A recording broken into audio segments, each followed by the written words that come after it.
Hi everyone, welcome back to Soumya vlogs. ఈ రోజు నేనైతే కరివేపాకుతో ఒక రెసిపీ అయితే చూపిస్తున్నానండి.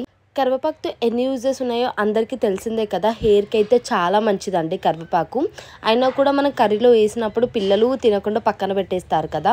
అలా కాకుండా ఇలా పొడి చేసి పెట్టుకుంటే ఎంతో టేస్టీగా హ్యాపీగా తినేయచ్చు. నేనైతే ఫ్రెష్గా ఇంటి దగ్గర మార్కెట్ పెట్టినప్పుడు కరివేపాకు అయితే తెచ్చుకున్నానండి. అండ్ దీన్ని అయితే నీట్గా క్లీన్ చేసుకొని ఆరబెట్టేసుకోండి, కొంచెం కూడా వాటర్ లేకుండా. అండ్ కొంచెం ఆయిల్ వేసేసి ఇలా ఫ్రై చేసుకోండి. 10 to 15 minutes అయితే టైం పడుతుంది. లో ఫ్లేమ్లో చేసుకోండి ప్రాసెస్ అంతా కూడా.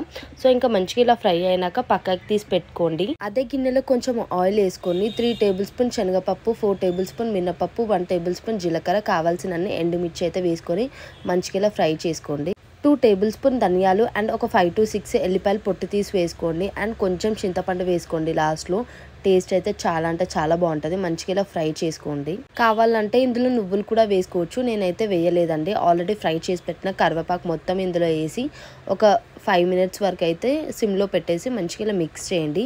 అండ్ దాని తర్వాత కావాల్సినంత ఉప్పు వేసుకొని మంచిగా పొడి చేసుకోవడమే. టేస్ట్ అయితే చాలా బాగుంటుంది వేడి అన్నంలో. అండ్ మనం ఏదైనా కర్రీ వండినప్పుడు కావాలంటే ఒక స్పూన్ వేసుకోవచ్చు. ఇలా టైట్ కంటైనర్ బాక్స్లో స్టోర్ చేసుకోండి. For more videos please do subscribe and do like, share and comment.